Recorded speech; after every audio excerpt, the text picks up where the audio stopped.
Yes. Hello. What gooners are in chat this evening? I see Coal All Mine of them. saying edged. Yeah. That's a gooner statement, right? That's Yes. the gooner language. Correct. That's in the gooner dictionary, I think. I don't know. I don't know if there's a dictionary. There should be. Maybe I should start that. Hello and welcome to Drop In, Drop Out, the weekly video game podcast where we, a mix of gamers, talk about games. We come together. I did not mean to say that twice. But yeah, that's what we do. We talk about games as well. Tonight, you've got me hosting. That's me, Jerica. Woo! And if you didn't know, there's Jerica. I said my name. There's Jerica and Josh. There's Kayla and Josh. This is not JK Games. By the way, you are in the right place. This is a Dido podcast. But funny enough, Kayla, you sent a screenshot of something pretty cool earlier. It's like basically our 7-year anniversary of like podcasting together. Yeah. Literally, which is It insane. Oh my God, I hate it. But I love it. Old. It's just old. Yeah, thank you. That's where my brain went. Like, God, really? 7 years? And this is where we're at. This is all meant to happen tonight. So 7 years of JK Games and a year and a half-ish of Dido. Yeah. Lots of listening to our voices. Yes. you can go back for 7 years and find no. content, but you don't want to. I mean, I don't want you to. You might get No. entertainment out of it, but but yes, we're all here. Drop in, drop out. Welcome. Tonight we are talking about developers that have earned our trust for the most part. Studios that have announced pretty much games that are everything that we love. Every developer we mention tonight, except one or two, might be the developer that we consider a no skip developer. And because each of us brought a few to share, we're going to talk about games that each of the developers have put on our radars, the games that have brought us to be like, oh shit, we're a fan of them. This developer makes me pee because I'm so excited. Mhm. No skip developers, aka the ones that make us pee. That's what I'm going to say from Very good. excitement. And because no gaming discussion is complete without a little depression, we're also going to talk about developers that maybe get one more chance, maybe had that stinker come out that just didn't hit right, that just was like, that was not as good as the other ones. That game they made was not as good as the other games. So there's a few stinkers in there. Games that make us squirt, yeah, pretty much out of my nose. Very good. I'm excited. Kayla can't stand a long pause. I did that on purpose. I'm still going, Kayla. I'm just doing a long pause because I wanted to sit in the squirt a little bit longer. Y'all gotta get comfortable. Let's get comfortable sitting in it. Long like Pause is a good indie game name. Ooh. Ooh, Josh. I have a gaming idea. Oh yeah, I know plenty. you got your game idea. Yeah. I got a lot. That is gonna be it. Okay, no one write steal down. that. Don't steal Gamers, it, anybody. People that make games, don't steal that. Sorry, Kayla. We can commence now. But tonight we are about to talk about our favorite developers. And I had it in here. I had in here Housekeeping. But you know me, I'm going to stay on brand because I don't know what we got going on ever because I don't have the calendar in front of me. It could be this week, next week. I know there's some cool things coming. Kayla, help us remember what we got going on here at Drop In, Drop Out. Yeah, I do that sometimes. I'm not quite as prepared as I normally would like to be today. I'm mainly going to talk about things that have already passed in case you missed it, because there was some cool stuff that we did this week. If you missed Monday, which was JK Games, which is the podcast that the three of us do every single Monday night live on Twitch, Josh and I, our mom was away, our aunt was away, and we went and played some indie games, some co-op indie games. We did like a round derby, like marathon of co-op indie games on Twitch, and it is now on YouTube if you wanted to look at that. There was some fun ones in there that I did not expect to be as entertaining as it was. So definitely check that out. On Tuesday, Jerica and Cayman went through some of the recent Bungie announcements. Is that right? And is it Bungie? Not Bungie. Well, I was really thinking because we've done that before, but that wasn't last week. But you could have fooled me, Kayla. I was like, did we talk about that? I might have. I talk about Bungie a lot. That's true. That's true. Either way, there was gaming news to be had. Gaming news. We talked about Xbox, Todd Howard's height. again. Me and Cayman, he brought it up and I was like, I think we've talked about this before, but at this point I do enjoy talking about how tall Todd Howard is. So we did that again on Tuesday. Yeah. Cool. It's a good one. And if you missed this one, you definitely need to go back and check it out. But yesterday, if you're watching live, we did premiere our recent episode of Boss Fight, which is our video game trivia show. I will say I was on there, so I'm biased. Okay, it was a good one. It was very entertaining. We had our friend Shay Noel, join us, and Gianni DiCrosta, who has been here before as well. I hope I pronounced his name right. I realize I've never actually said it out loud. Yeah. But you should check that out on YouTube, and it's Drop In Drop Out Pod, which is where you can find us on all social networks. At dropindropoutpod.com is where all of our links to all of our shows are, and you can learn a little bit more about us there. And you can join our Discord, which is all our lovely friends in the chat: Trav Man and Coal Mines, Control, Eula _42. Sirius Shard. Did I get the number right? I don't have it in front of me. 29, I think. Yeah. Damn it. Sorry. All of those folks are in there as well, and it is a fun time. So be sure to check us out there. And we post weekly schedules. So I don't know that we've announced exactly what we're doing next week, but it'll be a fun time, and we hope to have you there for it. Song Battle Jamboree. Yeah. Oh, yeah. Remind in the chat, if you are here live, you can contribute your points. I think it's really close. It's Points or finally bits? happening. I'm not going to ask. No, don't worry about it. I'm not going to That's ask. all, Jerica. Take it I've been away. given bits and points She'll wherever know. I can. Can I get? No, I'm not on my own account. I'll have to do that later. I'll throw in some bits. All right, cool. No, Trav Man's like, what's happening? You don't. I hope you're not asking me. We're playing a song. There's a song battle that's happening. Did we hit it? Is it over? We hit the hype goal. train? Woo! Choo-choo! That's different, but we are celebrating. So that will be on the schedule very soon, our Song Battle Jamboree, which is always a fun time where we vibe out and the chat, pit songs against each other, and we get to pick which song is better. And we're doing a video game music edition to be determined. 100% funded, as Coal Mine said in the chat. Yes. And Cognitive Clips and P-Schwag, two of our very own, are also here. So, Jerica, I think that's all the housekeeping I have for today. For today. Rest of the episode. For sure. Yeah. Okay. I'm just pulling Unless up you my had that notes one. still. I lost where I was at, but I'm my here. I thought it was intentional again. Nope, I'm so sorry. Now you'll never know. I did that on purpose earlier and I'll never do it. That was the only time I'm ever going to do that. Promise. Okay. Well, before we jump into our list, we wanted to set the stage for what we're doing. Each of us have come with 3 different developers and a little bit of a wild card as far as these are the 3 developers we consider you can't skip them. Any game they put out, you can't skip them. Okay. They're always winning. You trust what they do. And then also each of us have brought a game that's hey, well, or a developer that we're okay, let's get them back on track. The last one I said a stinker. I do want to establish what a no skip developer is. Basically, if they announced a game tomorrow, you're so in. You're peeing everywhere. If there's just a trailer, a logo, you name it, you are ripping your pants off and you're peeing everywhere. How many times can I say that?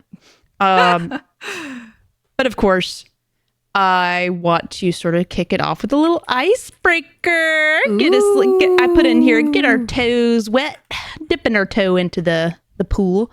What is the first developer that you came to recognize by name? You think long and hard, the first one that you're that's the developer of the game I like, and now I know I'm going to look for that logo, that name in every trailer.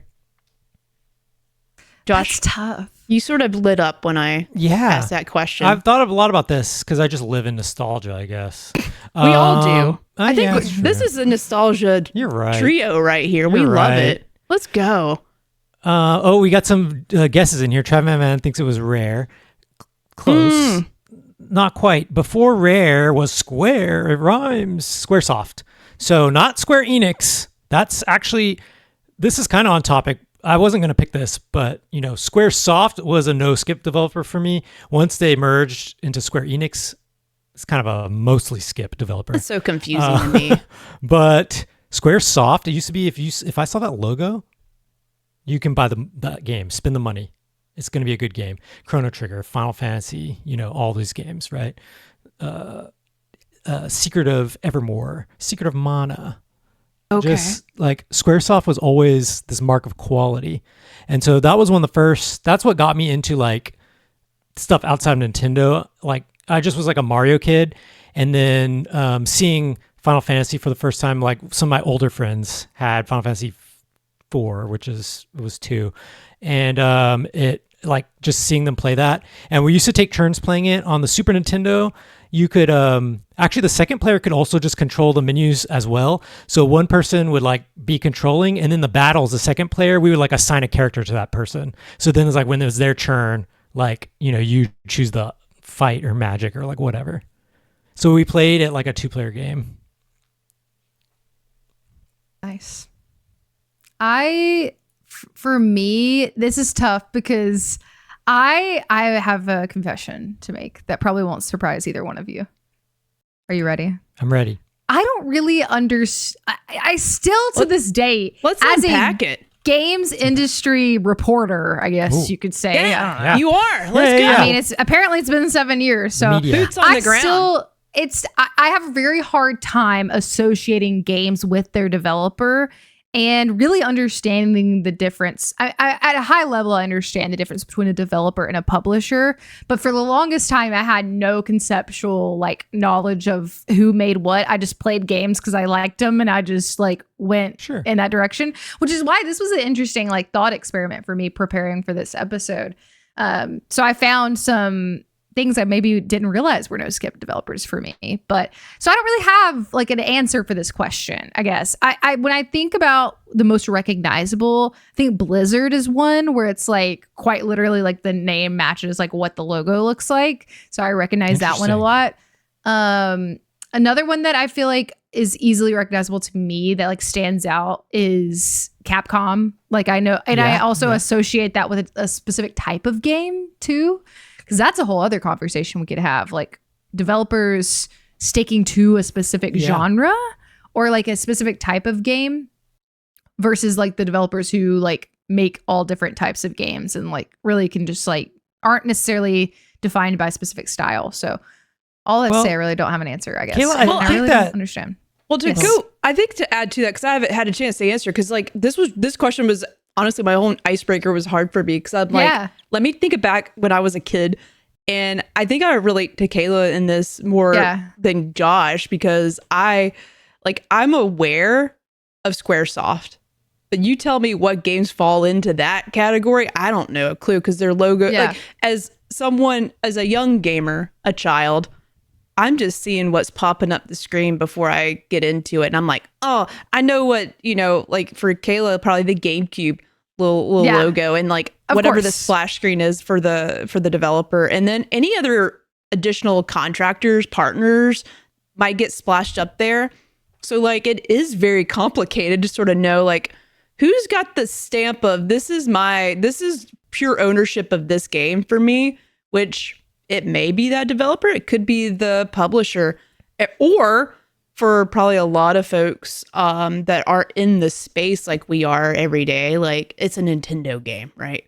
It's a PlayStation game, which I think for a lot of the general folks hopping into a video game, that's what they associate with.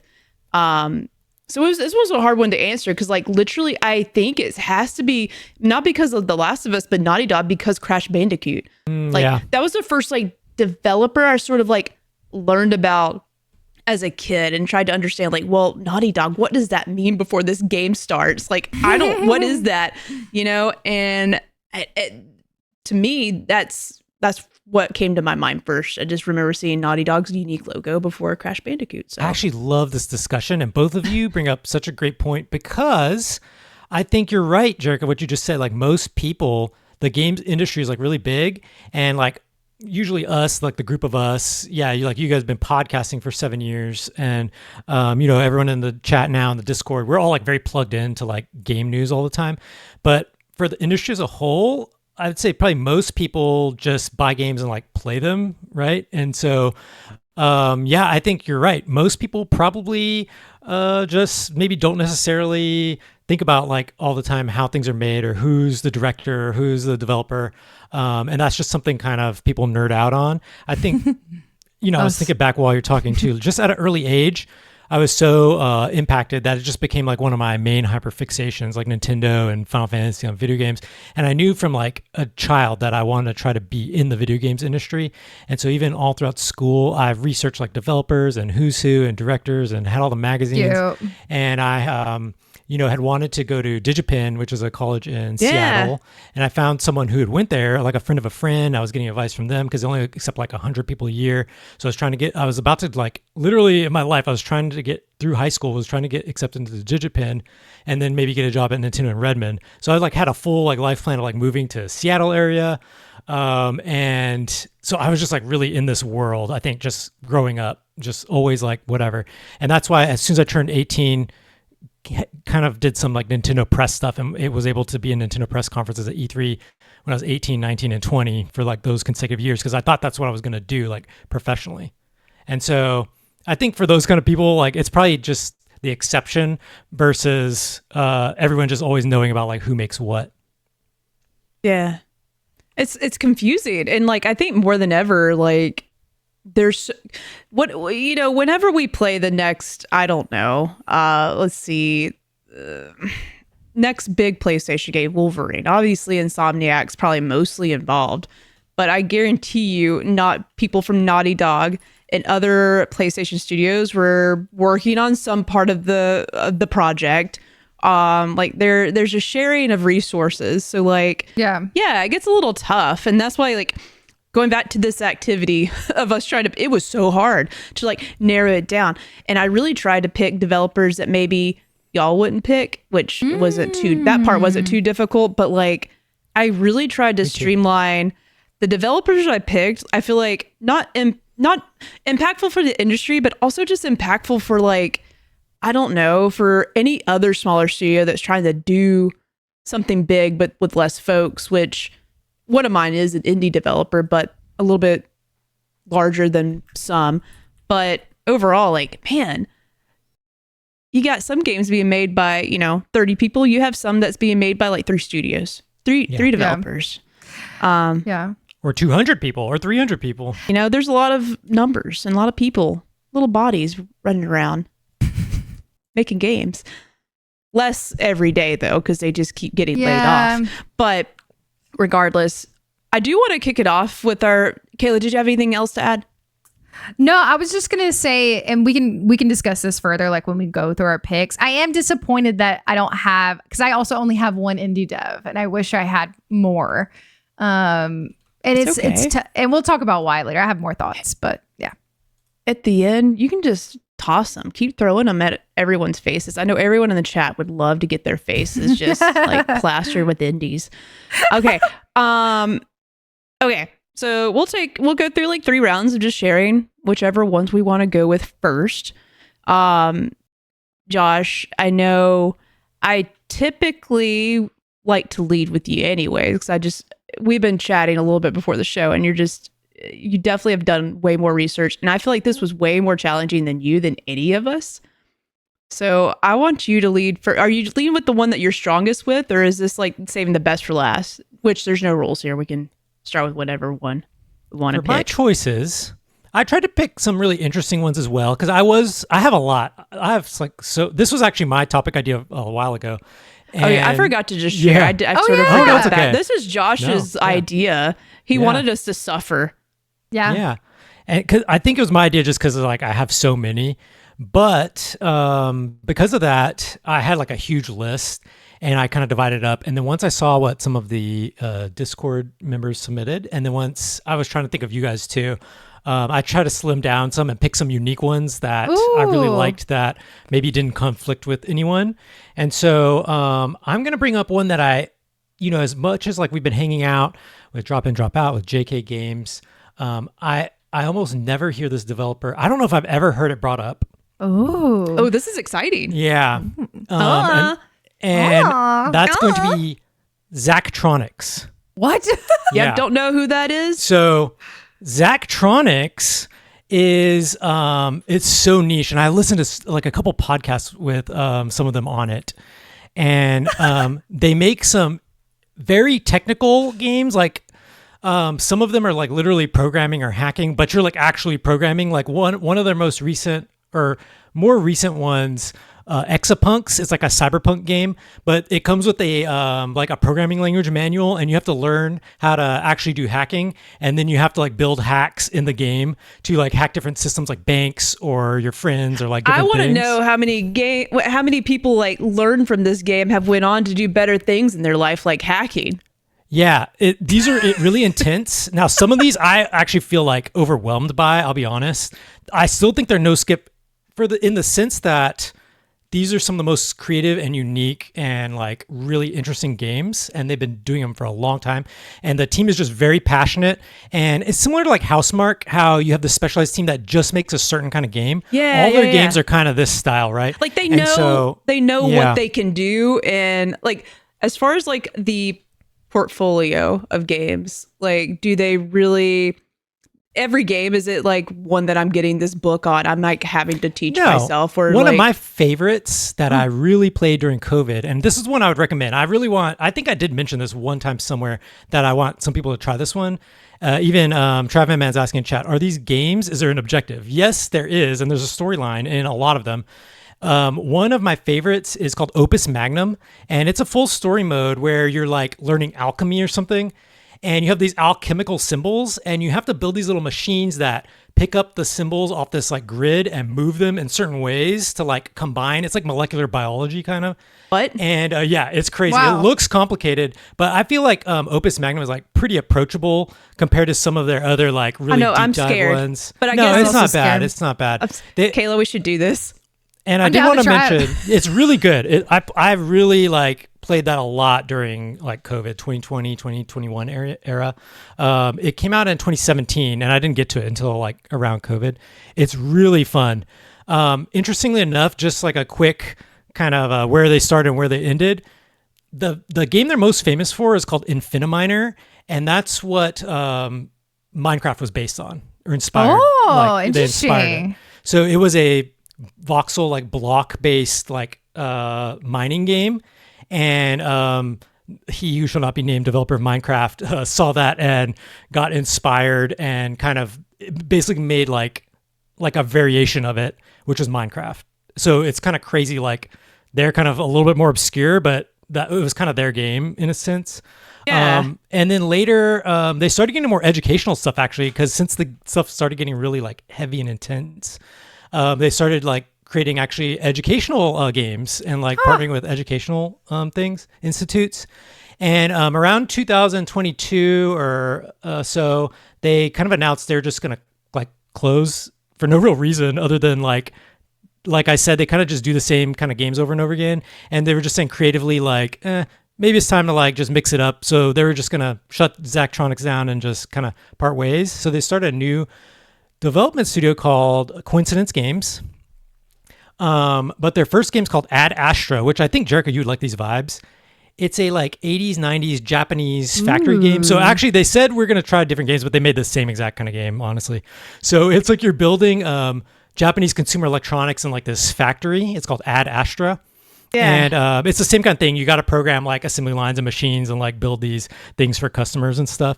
I just love the intricacy and the level of detail of a lot of their games. I hope I clicked on the right thing because it says I must be 18 plus to view this I don't content. know. Is this the right game? It's Ad Astra, ADDASTRA. Nope. I'm going somewhere else on Whoa! I don't know what you're... itch.io. Itch.io. Oh, yeah. Not gonna No, click it's on- not. Hacking other They do have games things. on there as well. Werewolf has big Oh, nipples. I'm sorry. It wasn't Ad Astra. It's actually not Ad I Astra. found it. I'm sorry. I got the name wrong, though.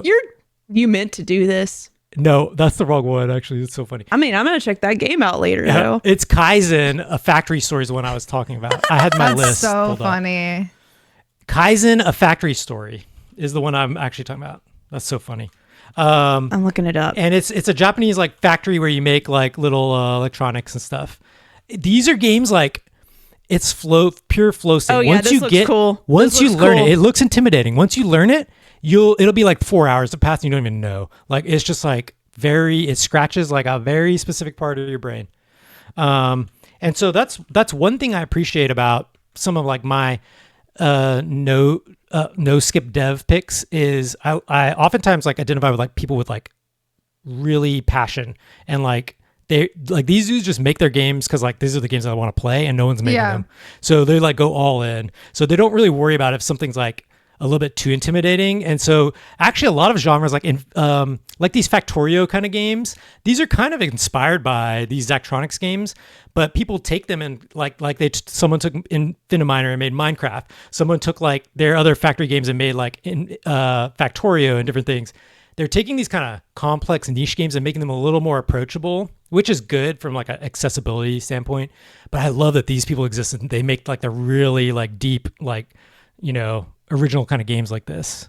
I mean, I would say like I found Ad Astra. Yeah. And you know, that's the math game about racing. And like literally if the math games I was playing when I was in, you know, elementary school, if they looked like this, that'd be a whole different story about me being better with numbers.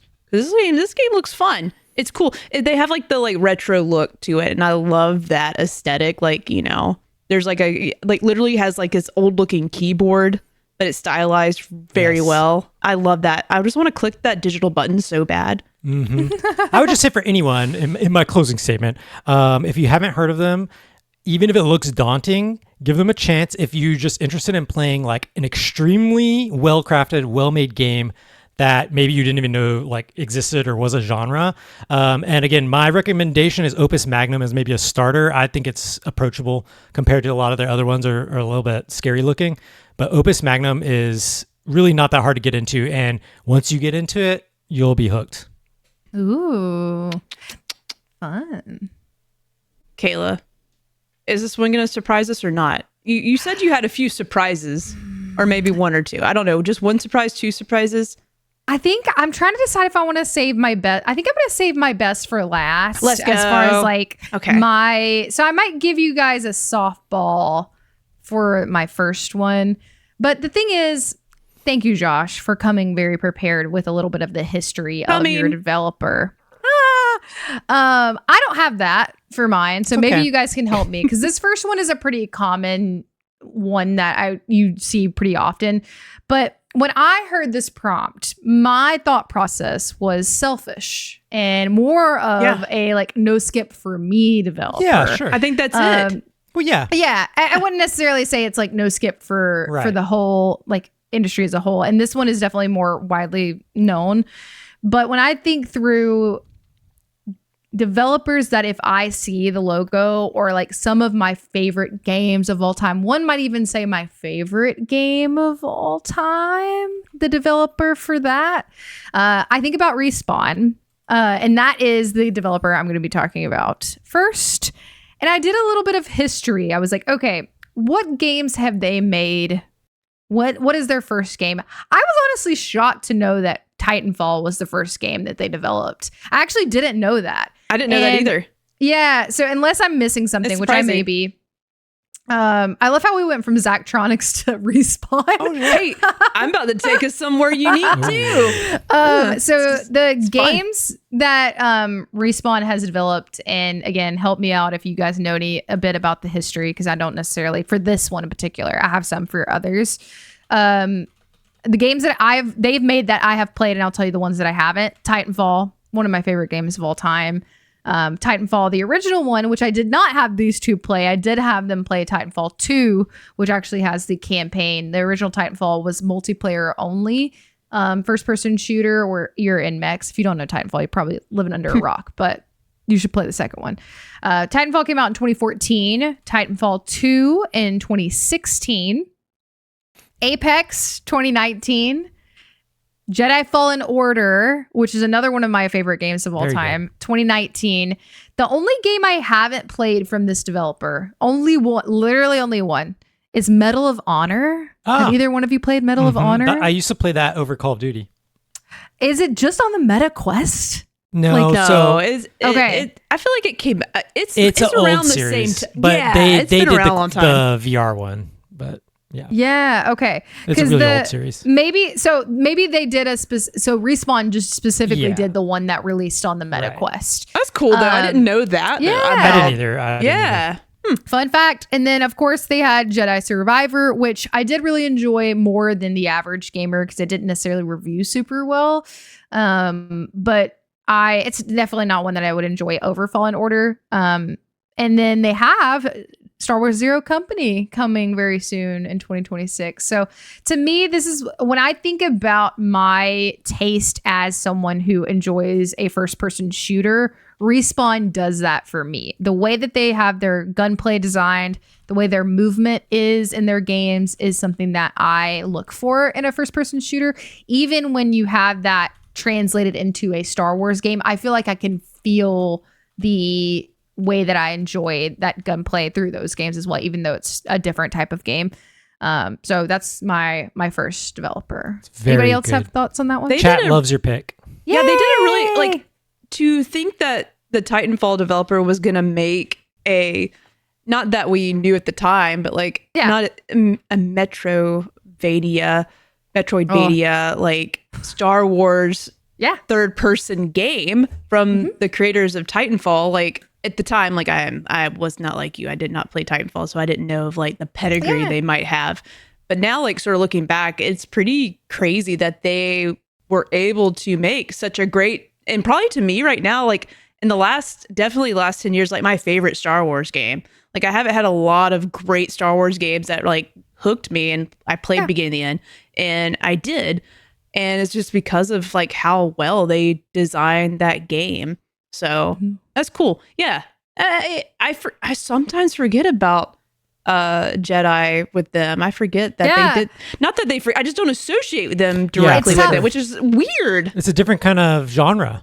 Yeah. It's definitely something that like, but to me as someone, because again, due to my like history with games, it's not something that's always been at the forefront of my mind.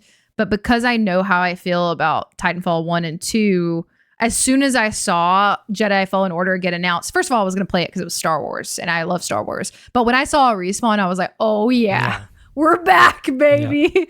I feel like they're working on another one too, right? Maybe I Zero don't know. Company. Yeah. Okay. Yeah. I Star don't Wars know. Zero Company. Oh, I get confused with. Oh, you meant the Fallen Order game or the Jedi series, right? Is that yeah, what you and meant? it's gonna be a trilogy. I think I don't remember. It is. Chat, is it? Oh, it is. Kaylin knows. Okay, I just couldn't remember. You know, I can't. You remember, like in December, Vince Zampella Yeah, died. Remember? he died, yeah. It's crazy. It's very sad. So that's a big impact because like he was one of the founders of Respawn. I feel like He it's announced tough. that they were doing. Yeah. I remember vivid. Like the delivery of them talking about. I feel like it was Andrea Renee. It was like at E3. It was like EA Play.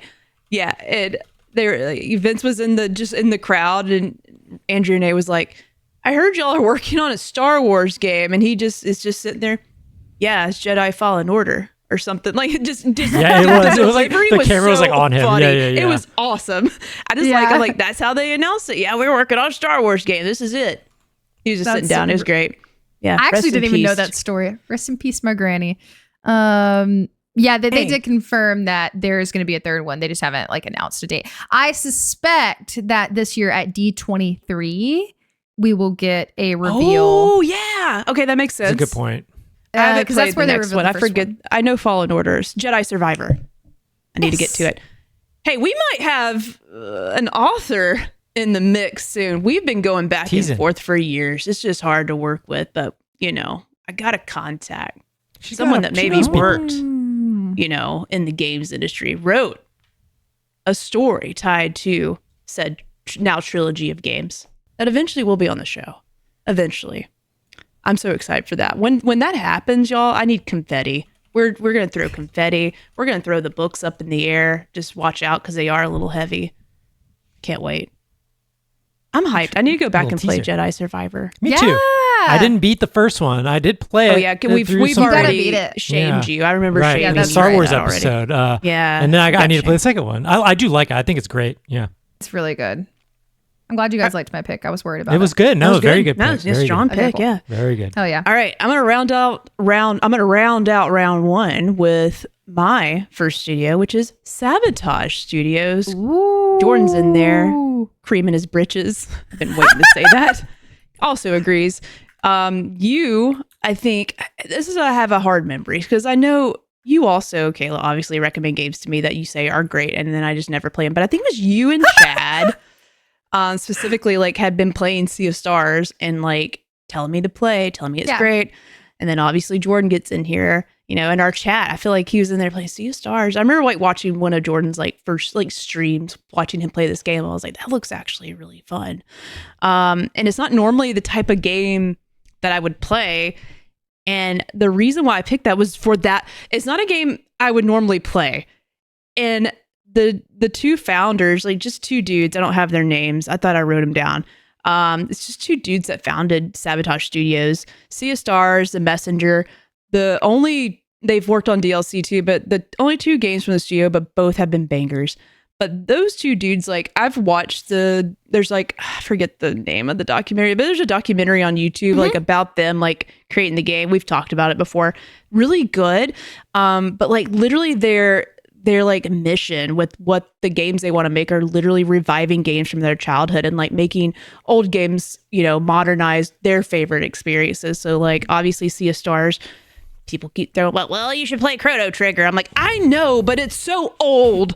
So I'm glad Sea of Stars exists because I don't want to go back and play an old ass game. Oh my God. I don't. I'm scared. Sometimes I don't. But I will say downloaded it though. I did play a little bit of Chrono Trigger and it is really good. But there's rumors, right? Or is it confirmed? Is there a remake happening? There's something happening though, because I'm trying to wait.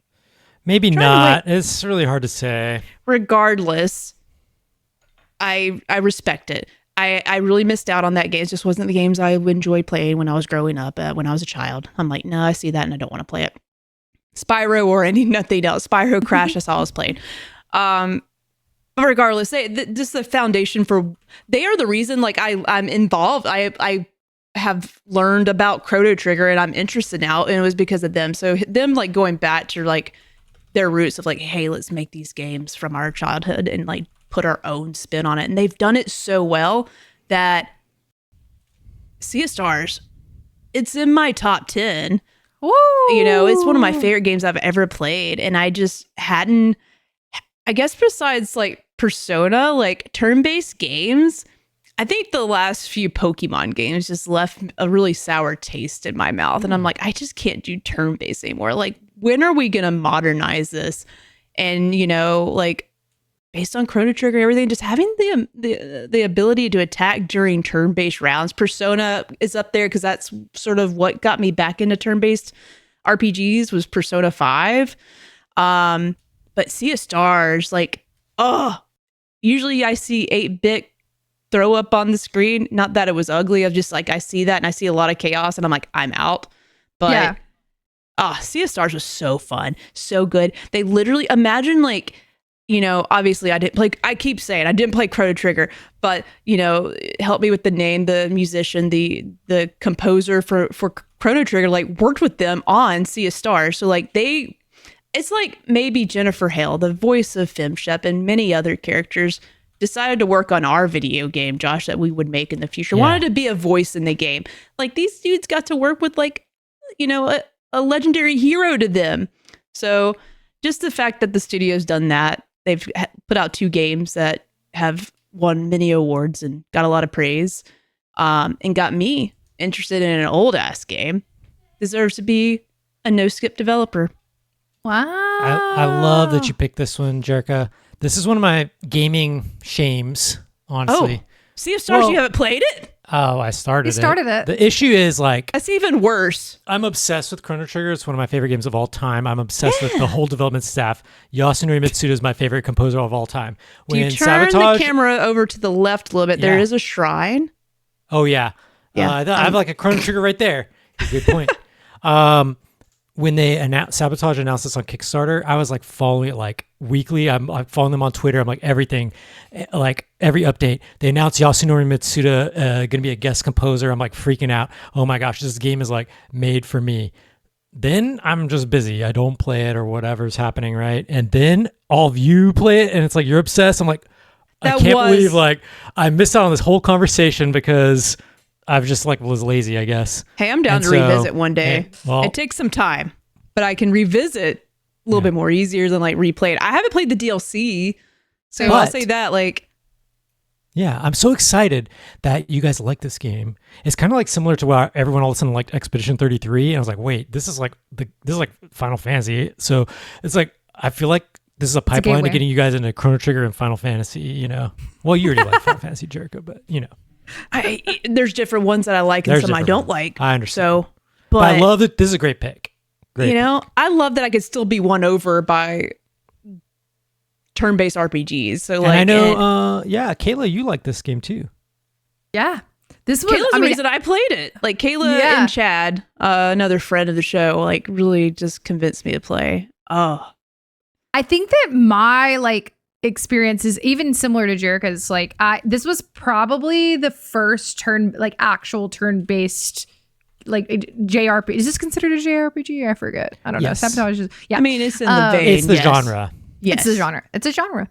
I'm obsessed with this game. I loved every minute of it. The only reason I didn't put this one on my list, because I almost did put Sabotage on my list. I haven't tried the Messenger yet, which I know that you didn't have to in order to put it on the list, but I have this as like one of my ones to watch, essentially, which is like, I think based on my experience with the first game that I played from the developer, which is only one of two, and what I see that they've produced, like it could be a no skip developer for me. I just think I was like almost there and I had to make some cuts, but I absolutely love everything that I've seen that they've done so far. So great pick, Jerica. Thanks. I added to the chat and I forget to tag Cater Blossoms playing Persona 5, which is really cool. Also said Cater. Sorry if you don't like Cater. I will never use it again if you don't like it. It was just quick and easy. And then I didn't even tag you. And then I had to say, this is from me, just so you know it's not from either one of these two. It's me. Because I'm not on my personal account. I'm on the Dido one. Regardless, Persona 5. Oh. Josh, do you play Persona? Yeah, they're a little too long. I never beat them. Oh, they're so long. They're excellent JRPGs, incredible music, and I just like the vibes. You can play them in any order. Kind of, Jericho's famous for saying this anyway. My favorites are 4 and 5, though. I guess they're just so newer, but 5 is, I think, anyone could start on 5 to get the feel for it. I think Caleb, you played a little bit. Was it your jam? I couldn't remember. I tried it, but it was pretty early on in my like adult gaming journey where I still wasn't quite sure what my taste was. I could see myself revisiting it. I really like the art style. Mm-hmm. And I wanted to read really quick. Pixelated Soul, going back to Sabotage before we wrap up, said The Messenger is great as well. It's an homage to the NES Ninja Gaiden. Also, and yes, yeah. I didn't talk about it as much, so I'm sorry I got excited because like I didn't obviously I didn't beat The Messenger, but I played it. At a glance, I thought it was honestly, because like when I saw that they made another game, I was like, oh, The Messenger, that's theirs. So I like downloaded and started playing after Sea of Stars just to like, because apparently there's some world sharing, there's some like prequel situation, and that got me interested. And I was like, ew, this is probably gonna be too hard. It's gonna be like, tough. You think it wasn't too bad for me. I mean, I played a lot of Hollow Knight, Silksong. I played a lot, got pretty far, so it's not too bad. But yes, a well-designed game. For their first one, crushed it. Like that, even the music, the aesthetics, like it's definitely leading to the nostalgia and like still creating their own thing. Like it feels like their thing still too. Yeah. Good. Messenger is great. All right, round 2. You just want to stick with the same order because that way you give your vocals a break. We didn't discuss this, but did you want me to throw in a viewer one too, like in the middle, or let's do. I don't care. Yeah, throw it in here. Let's Oreo it. They're the cream in our cookie. That sounds gross. I put it over here. As a reminder, join the Discord to be involved in the episode at each week. Woohoo! So this is one that was also on my short list, but since Noah had put a submission in. Noah says, for me, the surefire no-skip developer is Hello Games. I pre-ordered No Man's, I Okay. pre-ordered No Man's Sky, and like everyone else was super, super disappointed by its launch. However, for the last 10 years, they've continued, I'm gonna move this, they've continued making that game into everything it was promised to be and so much more. No Man's Sky fans eating forever. This is Noah, so it's 2 paragraphs, but Oh, I didn't here we go. I didn't revisit it until last year, and the experience I had with it was so captivating and unlike anything else I've ever played that I will be grabbing Light No Fire the moment pre-orders are available because I have no doubt that it will deliver on the ambitious goals it's set, and I want to show support for the team. Expectations are high. Expectations are high. That'd make me feel even worse. But no, I love that. I thought that was a feel great way. pick.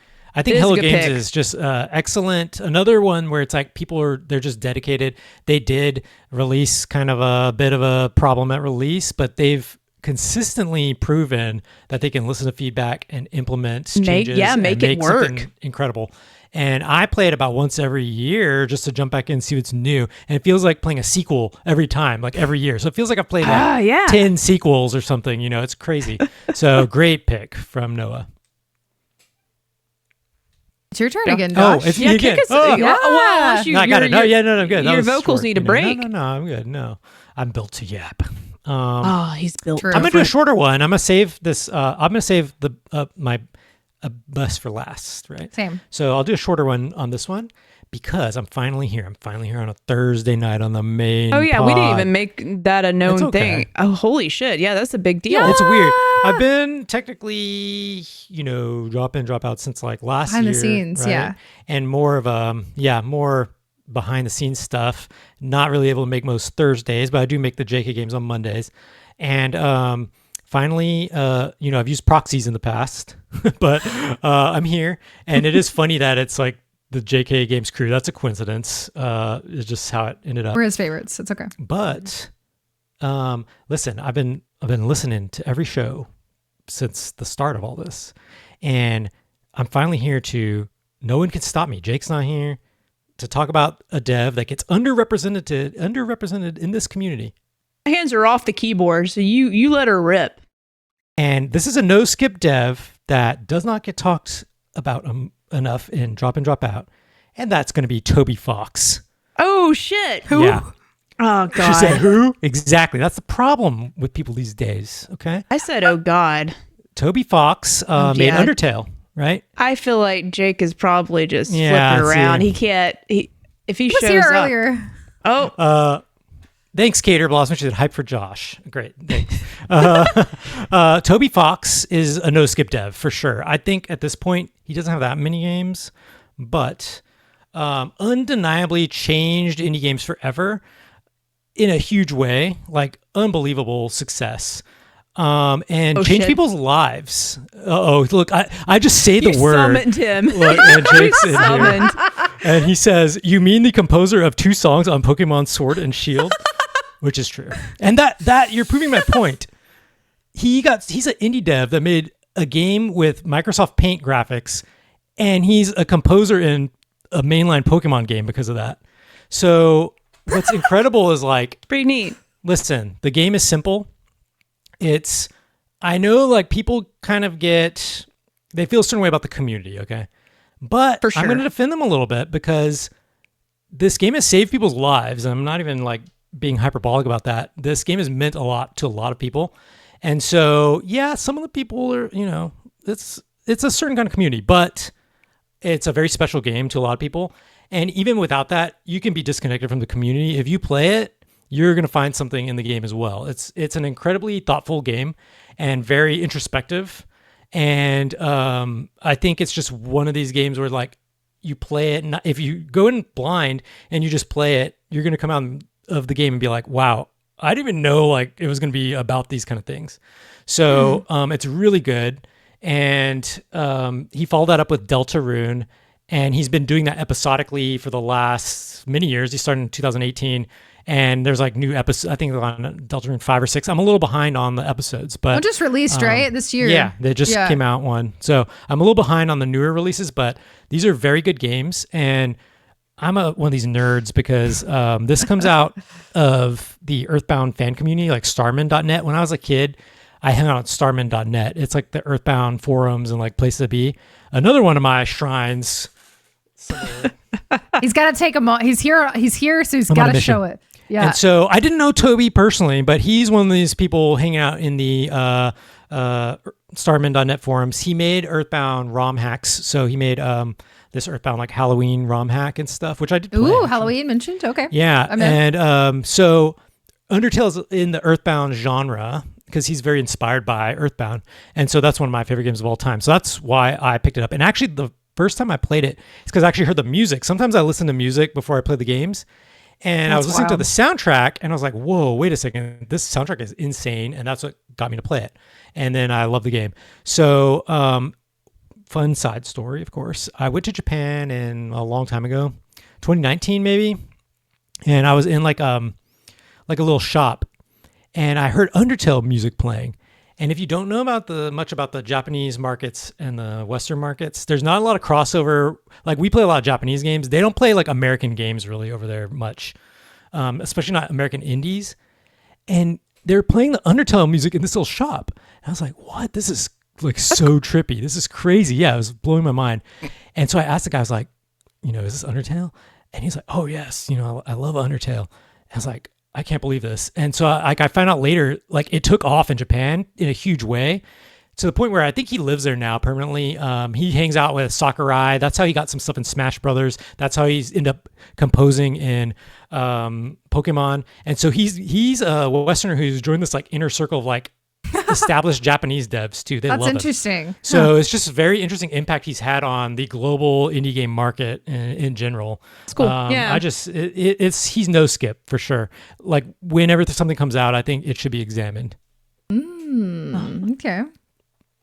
I've never Good touched share, any Josh. of it. I'm gonna get you guys to play it. It's short. Undertale played Originals. Undertale. It's 3 or 4 hours. Okay, yeah, you've played it. It's Never short. played it. You can play my one. thing, but I could Sure. tell it was something special. That's fair. But it's Yeah, not my yeah. thing. I'm again, like Kayla said, this is not necessarily no skip for everyone. These are my no skips, but Yeah. I do think Undertale should be played, even if it's not your thing, just from It's like a special experience. Like historic kind of Yeah, history kind of thing. for sure. I beat it, so that's just Yeah. say like I saw it to the end. Yeah. I'm just saying that to Kayla and anyone else. If it's my not, I don't want anybody to not be sold. It's not my thing, but I played it to the end and Sure. because it was. I was like, this. Yeah, I want to see this through at least. Yeah, it's a good share. Good share. I'm glad Jake heard it from That's so fun. 150 miles away. I don't know the distance. A I don't long do time distance. away. A long time and far, far away. Kayla. Yeah. Here's your next one. I'm going to listen for the first bit, but I don't want you to think, and also Josh, I didn't want you to think that I was going to run away or I was running away because I didn't care. Taking some new medicine, and it does extra to it makes me pee. And You're good. I know we're on the understand. topic of devs that make us pee, so that's not even helping. So I'm going to pee after I hear the first part of yours. Okay, Oh, you know Not that how I needed to tell anyone that. you're My good. bad. You're good. you know how Josh just said it's not necessarily for everyone. Well, Oh, let's go. look no further than my next developer, which is definitely not for everyone, but I do know it's for both of you two here. So you might be surprised that I'm here to talk about 2 Point Studios as my next Kayla, skip Kayla, I'm gonna leave this one, but I love this pick. I think it's phenomenal. You're gonna get a little surprise in the Dave the Diver DLC. Oh, okay. Wait, Teaser. no, I think I know that Do you they know? have some. I think I do know. Ooh, I Yeah. didn't know that. Yeah. I will so. say, since she's Yes. stepping away, I'm before still listening Yeah, because yeah, I okay, have you okay, in my okay, ears okay. while I tinkle, I which is gotcha. quite lovely now that I'm wireless. Whoa. Before you explain it, I just want to say you're actually the reason why I got into it. Yeah. I knew about them, and these are the genre I like, but you know museum. I like museum stuff. So when that came out, that was the one I really hyperfixated on because Yeah. of your recommendation. Yeah, so this studio or this developer is so quirky. Like they genuinely are so funny. They are technically, I believe, owned by Sega in some capacity, or at least published by Sega. Like there's some sort of connection there. But they have 3 games. So they have 2 Point Hospital, which was their first game. They have 2 Point Campus, and then they have 2 Point Museum, which is a more recent release. 2 Point Museum came out last year, was in my top 10 of 2025. They are essentially make immersive sim games, and it has this like layer of humor over the top of it in all of them, where there's these funny jokes, and it's just such a wholesome time when you spend time in these games, and you can really get like lost in them completely, which is what I really like about them. 2 Point Hospital came out in 2018. I played this one on release or close to release. And I actually played this one on Switch. These also make great Switch games. I don't know. I think 2 Point Museum is out on Switch, and that's maybe how I would recommend them, maybe. But 2 Point Campus came out in 2022, which I also played. That one takes place on like a university campus. And then 2 Point Museum is a museum. But there's so many different things that you can do in these games that I think make them so special and fun. And I wanted to tell a little bit. I did actually look up a little bit about their backstory. And I want Jerica's input on this when she comes back, because I learned something about this developer. Interesting. But they are a British video game developer based in the UK, and they were founded in 2016. Jerica, you would be interested to know that 2 of the main folks involved in this studio were actually worked on Fable. That's did you cool. Know, did you know that? I didn't know that either. That explains a lot. The humor I've heard in Fable I can see it. makes sense a bit. But 2 of the main guys, Mark Webley and Gary Carr, had previously worked on titles including Fable, Theme Hospital, Black and White. Black and White mentioned. They worked on that. I have no idea what that is, but so yeah, that's my second one. It's definitely a little bit out of left field, but it is very fun, and I love all of their games. So I know, like, when I think about this developer, whatever they release next, I'm sure will be similar in a way to what they've released previously. But I love all that they do, and yeah, that's my second pick. Hold I gotta on. play the museum one. Even in chat, Try My Man said Black and White mentioned. Guys, Yeah, that's crazy. It's an Oh. older game, but it is one of these original. They used to be called God games. They didn't want to call that anymore. Where it's this top down, like 2 Point whatever, and you have all the people. But in Black and White, you controlled either an evil or a good monster, and so you're like a monster hand, and you pick up your people and like do like the different things with them. And so I didn't know that they were like originally from that team. That makes so much sense. They got some strong. That makes sense. Strong creatives over there. So that makes me like them even more, honestly. Yeah. And I love 2 Point Museum. And like you said, the humor, it's very British. If even the characters kind of have that Wallace and Gromit kind of design to them. So I love it. I love it. really- Wallace that's and a good Gromit point. fan Yeah, right you here. can tell it's like very, very British. So I love, great pick. I didn't even That's so think funny. about this as a pick. It's a Trap good Man, pick. you are literally God. Yeah. Need more God games. Yeah. Well, I think like we just don't call them that anymore, but a lot of like 2 Point Museum would technically be called that, because you can interact with everyone. You can from, do this like top whatever down. you want. It Yeah, used I to be need called more. that though. Yeah. What Like was that? SimCity used to be called a God Something's game. coming back to me so hard, and I just sort of like forgot about it until this moment. Oh my God. What was this like? You could like change. Oh, it's barely there. I just remember there's like, I'm controlling the earth. There's not Pikmin, Spore. but it was that fucking Spore. Yeah, probably. God, Everyone you're hated right. that one. Everyone hated that No, one too. I was day one on I Spore. like it. I have it. Maybe I feel like also I'd like Jake to be a part of this conversation. Maybe get Jake in. Like, I'd love a Spore episode at some point in the we can do future. it. Can we revisit Spore? I have the disc Who's still. all Spore fans? Sorry, this just came back. I was The Spore day- podcast. Of all the games just meeting random chat's in. acquaintances. You know, people are coming up to you and they don't know anything about you, and they're like, "Well, what do you do?"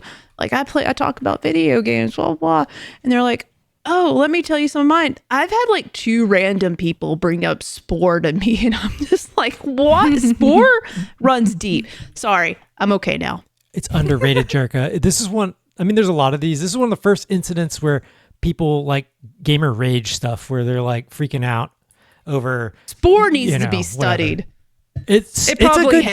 game. It's a good game. It is. It I has was some day tech that one. was like ahead of its time, and there's really cool stuff you can do. I got it in the box upstairs Yeah, me too. for the PC. That was for my computer. My computer. My the computer. chat agrees about Spore. So maybe Spore, there's Spore, a need Spore. for an episode. There's something. There's something something. there. Kayla, we gotta get. How can you get Spore on Steam? Yeah, I'm It's sure on you can Steam. play it. It's on Steam. yeah. There's some like DS versions too and stuff. They're different. They're much different, but Is this like a creature collector type deal? Yeah, or? It's the creator I love of that. the brief summary. It's the creator of SimCity Sims. Like it's the same guy, Will Wright. This love was supposed to be SimCity. the most like the biggest mind like insane evolution of creatures. Like Start some as a freakos. single cell organism in a petri dish. Yeah, you and start you're as, like, like- trying to evolve, and you evolve and get evolution points, and you can evolve your creature, and how it's like procedurally animated, like how they animate and stuff, and they're all weird. But you start in like a tribal society, and then you make like cities and villages or whatever until you're like SimCity. spacefaring, and then you can like conquer other planets and stuff. it's crazy. This game that came out in 2008 is $20 on Steam still. It's Just in still case you were wondering. $20. Madman said the gameplay changes as you keep evolving. Exactly. It's like different. It's like 10 games in one. We talked about like different games. So Wow. Okay. That's There my were second definitely pick. signs for me too. I was like, Mom, I need Spore, please. good. The signs were there. The signs. Jericho, what's your second game or second developer? It is. I'm pulling up my cheat sheet. So, because I'm like trying to decide now, like, what do I didn't. Yeah. I feel like Sabotage is probably like that was my favorite one to pick. So I went with that one first. That's okay. I'll go in a route that's pretty. This one's not small at all, but just thinking about like how I had one of their games probably for like most of my. At least every generation of console, like there one or two games, like there was just, I feel like yearly there was some kind of impact from them, and it started from a young age, and that's Insomniac games. Yeah.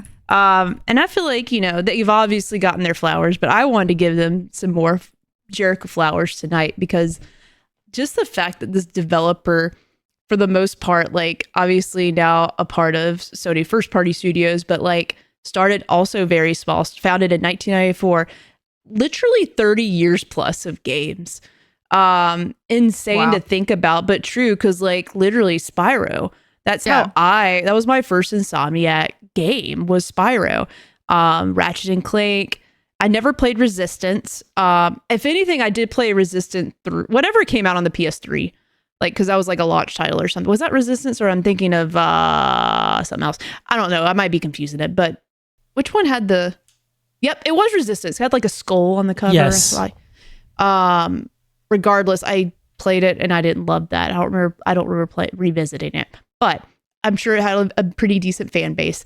And of course, Spider-Man, and later this year, Wolverine, and just the plethora of games they've developed and what they're able to just do, pretty regularly. Like, up until like Wolverine, I felt like we were getting something from Insomniac, like not every other year, but at least every 2 years.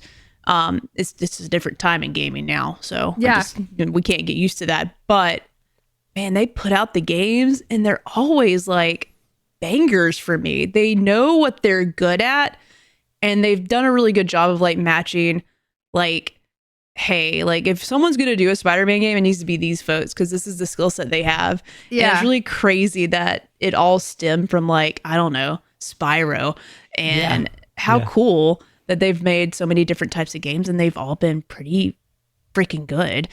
So I think they're truly Sony's MVP. I mean, we have our Naughty Dogs, Sony Santa Monica, you name it, but like Insomniac, strong developer. It's so funny because in my mind, because I wasn't like, I didn't grow up as like a Spyro fan, so I didn't really play. I'd really want to play the new one when it comes out. But I associate Insomniac with superhero games, like in my mind, because like because of Spider-Man. And so like whenever Wolverine got announced, I was like, oh yeah, that's going to be Insomniac, because that just makes sense. Like that just what correlates in my mind now, which is interesting. Is so funny. And you know, like sort of thinking, we talked about this, I feel like on an episode Drop In Drop Out in the past, like talking about like kind of what kind of game Wolverine will be. And you know, like, are they going to be just a studio that just makes a Spider-Man game? Like, is the Spider-Verse becomes their thing. So it's so exciting that they're doing Wolverine, because we get to see them once again do something different. Because I mean, they nailed the swinging around New York City as Spider-Man. Like, that is so fucking cool. And so like that's the best. There's many aspects of the game that's great, but like, man, it just doesn't feel, it feels perfect. Like they nailed it. And just the fact that we get to see how do they make moving around as Wolverine also feel incredible. So I can't wait to see how that is. And if are they going to still stay on the list after Wolverine comes out? And I have a feeling they will. But I am excited to see how that ends up playing because it's a different style game than Spider-Man. So yeah. They just released another trailer today. I don't know if you watched it. Or I didn't know. Like I saw a picture of Logan. Yeah. And people are like, also, once again, you just can't have a face in a game. People are mad about how he looks. I think the Logan looks great. People say he looks weird. You think he's got a weird forehead? Is it the forehead? To me, it's not the way he looks. It's the way the game looks. Looks off to me for some reason. Peter Parker, they ended up changing faces at one point. Yeah. I don't know. I feel like something with the motion capture technology made that easier, but I don't know. We don't have to go down this rabbit hole. It's a good clip. It's a good clip. Keep going. It's a good clip. But I do think that I don't think that there's anything wrong with how he looks. I think that it doesn't look like the quality that I would expect out of a 2026 game. I don't know. It looks a little old. I don't know. It looks like a PS2 game. Damn, Kayla. I understand. It was shots fired. The textures and the lighting look way better, but you're right. There is something a little uncanny valley about it. Yeah, something's weird, and I don't think maybe it is his face. I don't know. I can't wait to clip this and I really need to look at that face a little bit more. Hey, I normally don't have the hot takes on this show, but hot takes, maybe that's one. Sorry about it, but I do love Insomniac. That's a good pick, and I love the discussion you just had where it's like, there's almost a whole show about developers who are known for one thing, and now people perceive them for a different thing. Yeah, that's Destiny a good one. And Bungie Marathon. Yeah, we were talking about Sucker Halo. Punch. Sucker Punch. I always think of Sly Cooper, but everyone's like Ghost of Tsushima or something, right? Yeah. Totally different vibe, right? Even Naughty Dog, it was like Crash and Jack and Daxter, and now it's like these very serious, intense games. So interesting. There's something there. Cool. That's in the next episode. That's part 2. That's part 2. Do we have Spore any in Logan's forehead? Yeah. The episode title. Real quick, just so we can stay on track, and we're all going. I'd start talking about Logan's forehead for way too long. Yeah. Let's do this next round of lightning, and then get to our little wild card picks here. Yeah. Unfortunately, I saved my longest one for last, but it's okay. Well, never mind. I retract my statement. I can make it quick because I don't have a ton to say about the actual studio. I didn't set us up for success. I didn't do that. I should have known better. No, well, trust me, I can package this. But this is my it's Josh's round, I believe. I'll save. I could do either one now. I'll save this other one for my bonus one. So my third one is going to be Supergiant. It's just every also on my game. list. Okay, yeah. We'll do the combo. We can do a combo. We're right here. This is us, Josh. Supergiant. Yeah, Supergiant. From day one, they released Bastion, and if you remember Xbox Live indie, they started indie games, honestly, or what we the modern kind of feel of indie games. Yeah, Bastion came out when Xbox Arcade came out and was trying to push indie games on console. They were one of the first indie games on console, and it was mostly Bastion and what's that Rewind Time game? What's that? The other guy? Transistor? No, Braid. No, you're thinking Braid. Yep, Braid. And I think about Limbo at the same time. Yeah. So yeah, Bastion and Braid were two of the biggest indies pushed on console. Look, you can play indie games on console now. And Bastion was incredible from day one. Good. You have this narrator, the music, everything. And since then, this is a no-skip developer. Every single game is quality. New experience, but a familiar feel because they kept the same composer who works with them throughout all the game series. Now he does all the voice acting and a lot of things too. This is another one where I'm saying the core team, they get it. They work well together. They're dedicated. Everything they put out is quality, and you can feel the passion and attention to detail in everything they do. The core founders are still they're all there too. They're all there. It's in hardly the any age turnover. of I think that's really cool. To go from that hit success and to keep that success, every single game is popular and not better break than the up last. and be like, yeah. F you, I'm out. This sucks. This is a lot of pressure.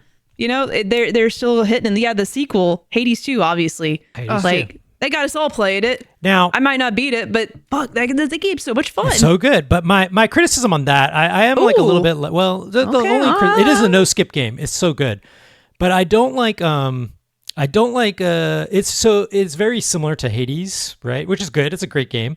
I'm jealous because I just kind of want more. All their games are usually unique, so I kind of want to just see like what's the next thing after Hades. So they spend so much time on this. I don't really like the early access model. Like I understand, I understand for a lot of devs, but they have some cash. So I get it. I do get it. And then, but it's still an excellent game. Everyone should play it. I do know Pyre was a little less popular. That's the fantasy basketball game. That's the fantasy Hunger Game style basketball game. But it's so unique. It is cool. I played that a little bit. I was like, this is neat. Cool. Yeah. Music was memorable. That's why I remember music and the fact that it was a different style. I could see where, I didn't really consider that. Like, I was just so excited to have maybe more Hades, and then there's a lady, like a female character protagonist. I was really excited about that. All those people are beautiful. Sure. So I got blinded a little bit. The fact that I wish they would have done something new, because they always do something really cool and unique. So I wonder if that hurt it at any point, in terms of the fan base, or not as excited for it, even though it's a sequel to a really great game. I think you have that critical success, but yeah, it feels a little bit. It feels like Cars 3, a little bit. Oh boy, I didn't see Cars 3, so I don't know. I don't have a comment. Not a bad way. I just meant a little bit milking it. You know what I mean? Which is fine. It's fine. Me personally, I would like to try a new experience. I can't wait for the Supergiant compared to Cars 3, the Hades 2 to Cars 3 clip. Make it. Somebody write that down. Yeah, make that. Jericho, where were you going to? You were going to pick them too? Yeah, I did pick them. Yeah, okay. That was my next pick too. So you stated all the reasons. I added them to the list, and I'll add this to it. This has nothing to do with it, but man, the moment they decide, the animation studio that worked with them for the cutscenes and the trailers and stuff, it's The Line. Incredible fireplace animation on YouTube if you go look it up. Incredible studio. Their animation is it's top tier of something I love to look at. I love their style. Man, the moment you gotta think it's coming. We're gonna get a Hades show, and it's The Line is gonna be working on it. I hope. I want a show so bad, because I'm so wrapped up in that world and the animation.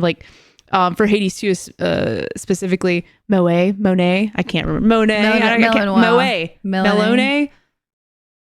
I can't pronounce it. He's seen her tippy tapping around, moving the shoulder. Good shoulder blade. I love a good shoulder blade animation. They fucking kill it. That's all. That's all. I won't go on and on about it. But you nailed all my reasons why, Josh. Thank you. Blades of Glory. This was actually potentially on my list as well, as someone that just found this studio, or not found the studio, but just really got into the studio with Hades 2. And that could just be timing for me, but I'm excited to go back and play, because some of those games that you guys were talking about. So they all hold up, which is crazy too. All right. You guys want my last one? Yeah, let's go. You said you spent the most time on this. Is this what you said? There's a surprise? Get the clip ready. Oh. I've played every single Don't Nod game that exists as of today, July 23rd, Truly. 2026. I went back and played every single one. Whoa, that is a surprise. Okay, so you did some work. I did to say that tonight. I did some research. Now listen, I know there's criticisms about Don't Nod as a developer, and most of their games I had already played pre this episode, but I really wanted to challenge myself, since they have probably the most games. They do have the most games out of the 3 developers that I've mentioned. And so I wanted to think, is it really a no skip developer, or am I blinded by something? So except one, that wasn't as clippable, so I left that out. But chat, just in case you're wondering, there's one that I haven't played, which I'll discuss, and I'll tell you why as also. And this has kind of stumped me a little bit because I did find out recently they started publishing games as well as developing them. They left their publisher. Square Enix was their publisher. Yeah. That's why they Deck Nine took over, because they left them. Yeah. They've had other publishers as well. But we've talked a little bit more about them on JK Games when we did a whole like Life is Strange 101 episode. But to kind of I'll give you a list. And well, first let me just tell you, if you're unfamiliar, basically Donut is I didn't realize they were French, which is interesting. They were founded in Paris in 2008, and their first game was Remember Me. I have to know if you played this. Please tell me. I have started Oh it. my god. Oh my gosh. I haven't finished. I did not finish all of those games, but I did start them. Excellent music. And it reminds me a lot of Titanfall a little bit. Yeah, the okay, vibes. I can see it. It actually came out the same or the year before, actually. So it's pretty similar. And then, of course, they are probably, I would say, most known for the early Life is Strange games.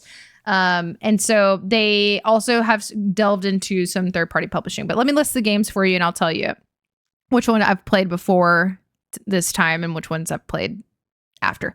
So their first game was Remember Me, which I did try. Nice. And one of the reasons why I'm drawn to this developer and what I kind of see as a through line of their games is the way that they do narratives. And I think that the way that they do narrative is very strong, especially with like a choice-based narrative. They never fail to have some sort of plot line that like hits me in the gut, makes me cry, makes me very like invested. So that's what kind of like stood out to me when I was playing. I guess the first game I played by them was probably the first Life is Strange game, which you two actually convinced me to play. I like how we've all like traded like pretty much every single one of these like developers we've like traded in some capacity. But yeah, so Remember Me came out in 2013. I did not play it at the time. I did give it a shot. It's on sale actually on Steam for like $2, $3, something like that. Yeah. And I really enjoyed it, what I've played so far. I only played a little bit of it. It definitely seems, I don't necessarily see like the through line of their games here quite yet, but this is obviously the first one. But I do see like you get the narrative choices. So I tried that one. Life is Strange, the first one. And that actually was published by Capcom, that first game, which is interesting. Yeah, I don't know. Maybe Strange. it might have been at first. It definitely got like bought by Square or something. Yeah, sure. This is sponsored by Wikipedia, so keep that in mind. It might have been at first. Coal Mines mentioned Banishes to Ghost New Eden, which I'll definitely bring up later. I have played that one. Life is Strange, the original, played it, beat it, love it. I did give Vampire a shot. Yeah, interesting. Yeah, I didn't beat that one, but yeah. Which you, I think, have mentioned. I think Jerica has mentioned it too. Didn't realize is actually considered a spiritual successor. I have a hard time with that word. Successor to their later game, Banishers Ghost of New Eden. It has a lot of similarities. So I tried that one out. I like what I've played so far. I really enjoyed it. We'll get back to it later. Then we have the Adventures of Captain Spirit, which is like the kind of spin-off of the original Life is Strange. Life is Strange 2, Tell Me Why. Played all of those. Very good. The only game I haven't played that they have developed is Twin Mirror. Have either one of you played Twin Mirror? I've heard of it. I can't remember. Let me look at the box art. It looks like two. So keep that in mind. I have not. And that's actually one that they developed and published. No, it's on my list. I have it, but I didn't play it yet. Gotcha. And they've undergone changes. Like you see them sometimes come up as like Donut Entertainment, and they've had varying levels of success, which, you know, keep that in mind. Some of these are not for everyone. Harmony, The Lost Revere was their like visual novel that I played a while back. I actually really enjoyed that one. I had already previously played that one. Jusant is another one of their games that came out in recent years. I had not gotten to it. Jerica, have you played Jusant? Yes. I think you would really like this one. I think it's like French. It's like Jusant or something. Yeah, Jusant. Jusant. Sorry, I'm just Southern. You know, I said it that way. I can't pronounce a lot of Jusant. French stuff. Listen, Jusant was a pretty good game. It's easier than Cairn. Yeah, rock climbing. So it's very similar. Yeah. A lot of people in the chat saying like, not really a no skip dev for me, but they're a strong consider. That was from Coal Mines. I definitely get that. Trapman Man had never heard of them before. But I'll wrap it up by saying they did Bannister's Ghost of New Eden, which I highly recommend that game. A lot. Yeah, you've been Very recommending that for a good. while. It's very I'm like frozen. it's very deep. Oh, you are. It's at least it's a good picture of you. No, it's not. It's Oh, horrible. well, you look like you're very engaged. I feel Yeah. sleepy on my end. Maybe I look different. Maybe the frame that y'all got's a little bit better, but This is so I'm falling funny. asleep. Tog asked for you to say Karen again. Aaron. Very good. And then they recent years they developed Lost Records, Bloom and Rage, which we all enjoyed. Aphelion, I feel like I said that wrong, was their most That's recent it. game that came out this year, which I need to get back to. And then little caveat, the games that they have published but not developed. Josh, have you ever played Gerda, A Flame in Winter? No. You need to play this game. Have you played it's it? really good. Oh, you I did. played You it just last did. night. Well, yeah. so you played the games they're publishing too. I didn't play. That was one of their first published games, I think. Yeah. So Coleman said Aphelion was a letdown. I have heard that, so I should probably.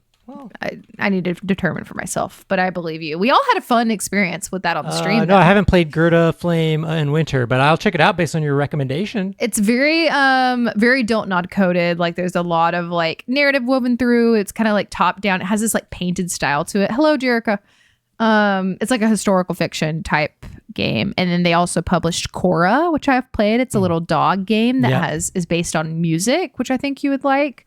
And then lastly, The Lonesome Guild, which is on Game Pass. And that is their last game that they published, but it is developed by Tiny Bull Studios.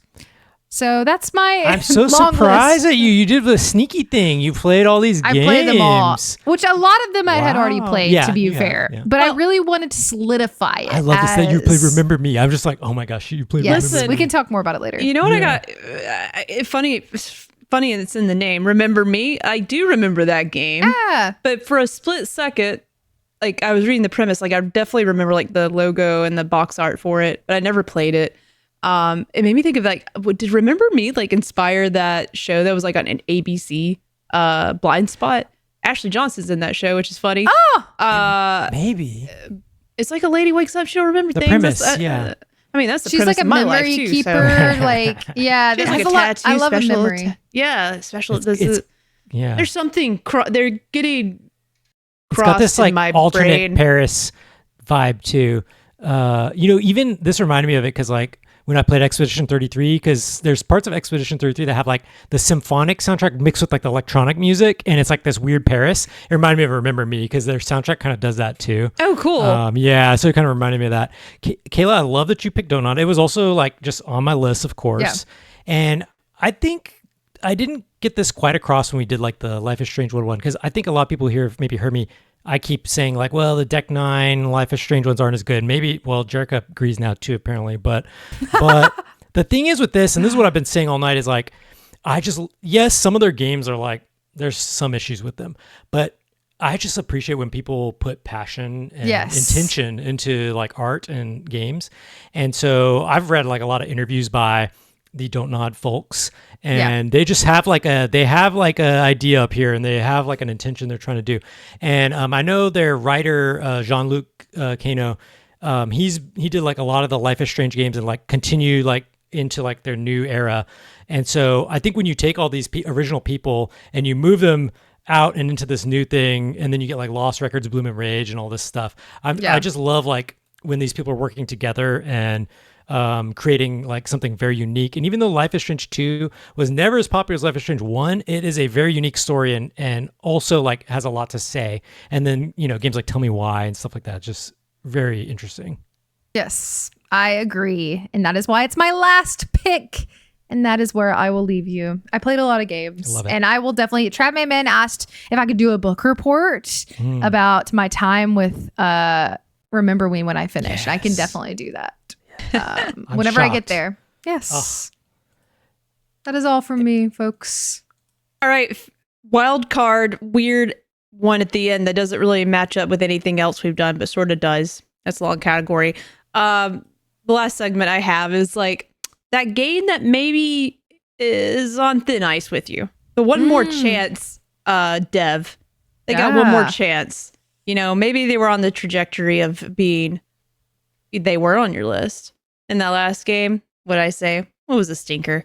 Or maybe on the flip side, you know, it was a dev that you were like, don't like that game, don't like that game. But man, I played that game. Now I'm listening out. What's the next game they're putting out? I'm there, I'm peed for their next game. So it's a full circle moment. Yep. I've already messaged y'all because I was like, I'm going to kick that one off because I want to talk about BioWare. Yeah. You know, we've been waiting for many years now for whatever this next Mass Effect thing is, and it's a game. I hope it's a game. Some might say it's the next Mass Effect game. That's all we know.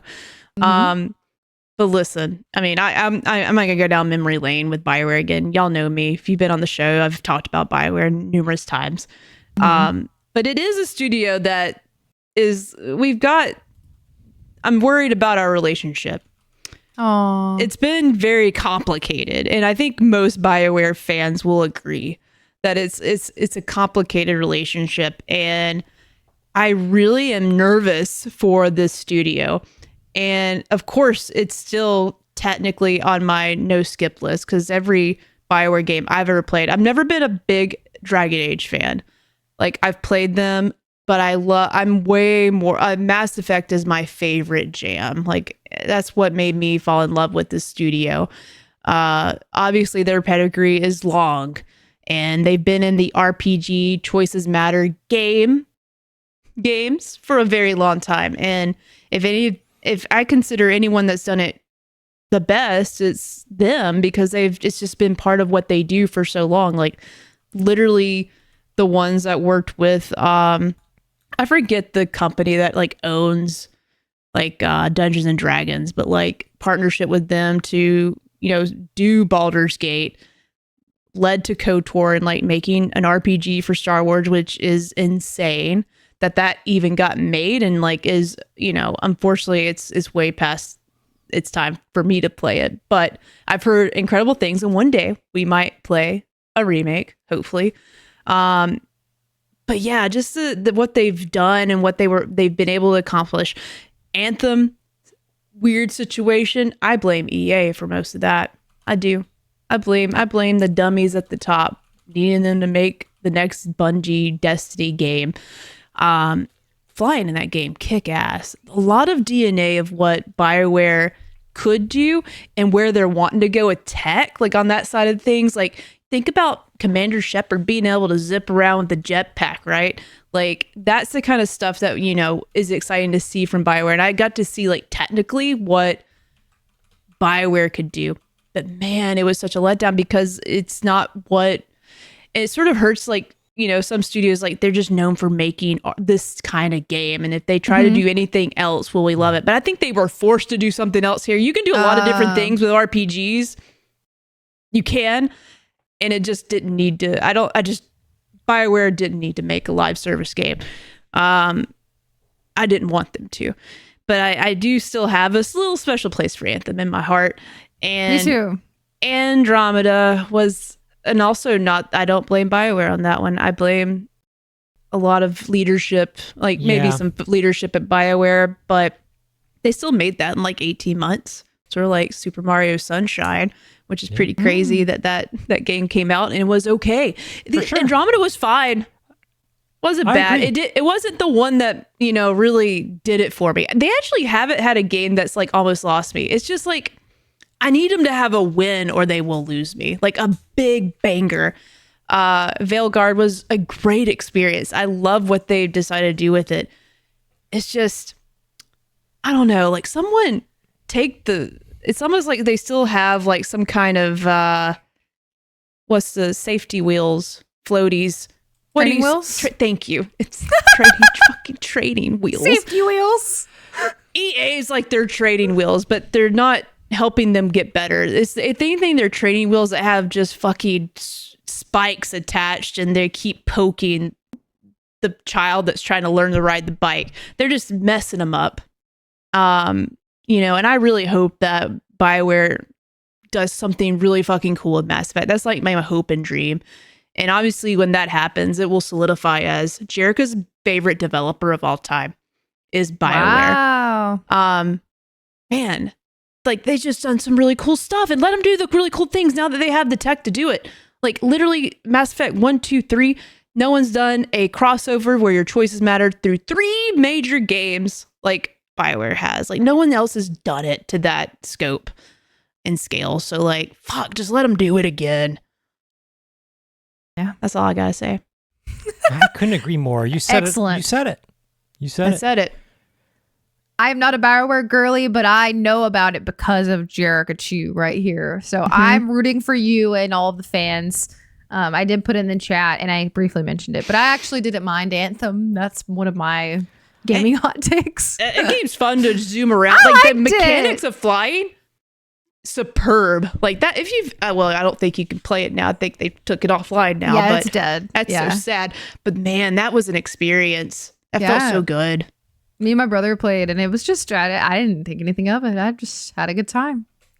Josh, did you have one in this category? Mine's a little, I have more of a, on the flip side of this to end for one more chance. Well, would you like one? I could do either, because my list I have studios that were like Jericho's, like that were good that I dropped off, or I could do the opposite. You could pick where it was like studios that were bad that I now like or something.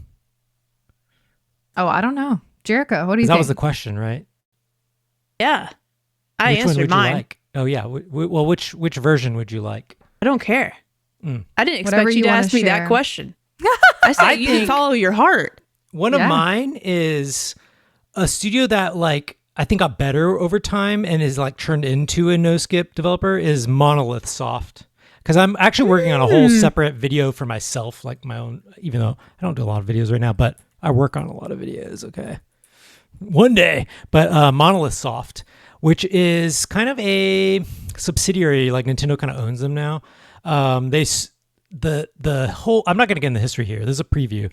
But the whole story is a creator trying to execute a vision for the last 20 or 30 years and constantly running out of money and changing publishers all the time. So he starts with Xenogears, right? Because he was about to make Final Fantasy VII, and they saw the script and were like, "What are you on? You can't make this," because it's like very depressive. It's very existential. It's very like philosophical. Like he bases it on like philosophy and stuff. So they're like, "You can have your own little studio." So they let him make Xenogears, but it was taking too long. He was running out of money. So famously, after disc 1, they were just like, "You just got to wrap it up." And so it was half done. So disc 2 is just like the character's sitting there and there's just a wall of text and you just have to read what happens like in the story. They didn't finish the game. Crazy. I had no clue. Wow. Oh my god. It was unfinished. But he had this whole plan like of this whole epic like universe and was trying to like do game 1. So then a few years later, he finds funding with like Bandai Namco and they do Xenosaga, which is on PlayStation 2. They get episode 1 done. They get episode 2 done. It starts kind of bombing financially and they're like, "No, never mind. You lose money now." And so he's like, again, story's unfinished. Then he creates his own thing again and he ends up at Nintendo basically giving him money. But they make the Xeno Blade games, right? And each time though, he kind of loses his own franchise licensing. So it gets messy because he has to create like a derivative product of them, but then try to tie them all in. But they're all separate because he keeps losing the property. That's sad. Yeah, and so now at this point, he kept losing his money. He's trying to tell the story for decades, and essentially he makes Xeno Blade, which becomes a cult hit. It didn't even come out in the U.S. at first. It was on the Wii in Japan. It only got Japanese release. It finally came out in the U.S., becomes a huge hit. And the technology they use, he had these giant open worlds running on like the Wii, right? So when Nintendo was trying to make Breath of the Wild, they're like, how did they even do that? How did he do that? So they actually brought them in to help with Breath of the Wild. Oh, and interesting. to help with make that huge open world run on like the Switch and the Wii U. So once that happened, he's got a blank check. He's set, right? Because now his team helps with like Zelda because they have a lot of technical knowledge. And Nintendo's basically letting him do what he wants. That's why now you see all these Xenoblade games coming out now. So now he's like, I got to get this stuff out because the money's flowing. He's got a blank check and he's just trying to crank these things out. So I know like these games kind of sometimes when they come up in directs, everyone's like, oh, this is an anime game, Fire Emblem, Xenoblade or whatever. But this is a man who's been trying to tell a story for like 30 years and just keeps running out of money. And he finally has the money. So it is one I could see like maybe you could skip the other ones because they keep being unfinished. But at this point, you need to get into Xenoblade if you want to see someone who's obsessive about getting an idea out there. Very good.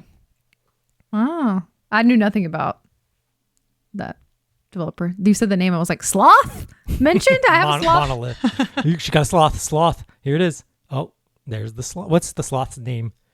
I don't know. He's new. I just got him for my birthday. Okay. I almost picked up Xenoblade last night. Oh, again. Yeah. I look at it a lot and I'm like, man, I don't want to spend $60 on that, but I really want to try this game. Which there was a demo out. And I just need to know if I could get it. If it's, I'm just afraid. I just don't want to get a $60 thing. And sure, dang, it is expensive. They're long. They are long games. I've been in a weird mix of what I'm feeling lately. I went from The Witcher 3, Persona 3, Reloaded. You can play Xenoblade 3. You're on the 3s. Oh. I don't have to play the first two. It doesn't matter. Yeah, don't forget it. Just play whatever's out. Okay, cool. Alrighty. Man, we did it. That was great, Jerica. You did a good job. Y'all brought the heat. I'm just bringing the meat sometimes. Yeah. Missing the potatoes. Hot dogs. Awesome. Do we have any more responses that we need to read before we probably should. Yeah, because I really like someone. Do we? There's some shorter ones. That one was a long one. Yeah, get the shorter ones. Let's get the shorter ones. They're shorter. They're So yeah, for some other participation in Discord, Sears Shard said That Game Company is one for them, right? That Game Company, right? We all know. Journey, Flow, Flower, all these single word games. They're great. Again, another team. They make a certain kind of game. They're passionate about it, and you can just feel it when you play those games. You can feel you're connected to the developer. Coal Mines has said Remedy and Sabotage. Remedy was like on. It was on the bench. List, right? Like not that it deserves to be on the bench, but it was in my mix. Yeah, Remedy is a great choice. Another one, passionate team of people. And Patrick phoning in. Says, I'm realizing I have a shockingly high amount of no-skip developers. Remedy, Insomniac, Naughty Dog, Santa Monica, Sucker Punch, a lot of Sony studios. So they're pretty great. Mentioned. They're great. Let them make the games, PlayStation. Let them make the games. Let them put them on the disc. They'll make you money. I think we had a last-minute addition from. We had one. Where did it go? From our friend Samson at Grow Up Level Up. Although they're known for Pokemon, Game Freak does have some good designers there. I'm looking forward to Beast of Reincarnation, and that horse jockey game from back in the day was so addictive. What? That's a great. That is the horse jockey game. I didn't even. What's this called? They made a horse jockey game? Hold on. She's looking it up. But Beast of Reincarnation on my fantasy team, I think I got that one. Very interesting game that, people don't expect. Pocket Card Jockey on 3DS is what Travman said. Oh, okay. Card Jockey. Very interesting. Okay. That's a great pick. It's Game cute. Freak. They are mostly only known for one game, but I don't play that one games, game is that's probably the most popular video game of all time. So I saw some picture of like some Game Freak devs being freaks, not in a bad way. I wonder what they call the team. All the Naughty Dogs are like got the dogs getting them out of the kennel. What's like the team name? I just hope they call themselves the Freaks. The Freaks. Oh, I know what you mean. They're just being silly in the office, and it was really cool. Like from like 20, 30 years ago, working on Pokemon. It was so cool. Like it's crazy to think that people worked on Pokemon. I don't know why. I just think that got shat out of the sky by God, but people made Pokemon games. It's pretty cool. I thought God just gave that to us. It just appeared. Then the church told me no, that's from hell, and Satan. You're a Satan worshiper because you play with your Pikachu. It's because they had like psychic Pokemon in there or something. Yeah. Yeah, the psychic ones. Yeah. All right, everybody. I think that wraps it up for this episode of Drop In, Drop Out. Of course, if you are still here, thank you so much. Man, that was a journey. And we hope we see you next week because, hey, we're live every Thursday night at 8:30 Eastern. That's right. I got my time zone. We're not in that time zone at all. None of us are here. I just wanted to say that. Regardless, thank you guys for hanging out. Yes, JK Games Takeover. Hey, we're 7 years old. JK Games is. How cool. It's our birthday. They don't cry. Thanks for hanging out. And we'll see you next week. This is where we wave to the camera. That's what we normally say. Bye. Goodbye. I don't have the outro. It switched over. I took a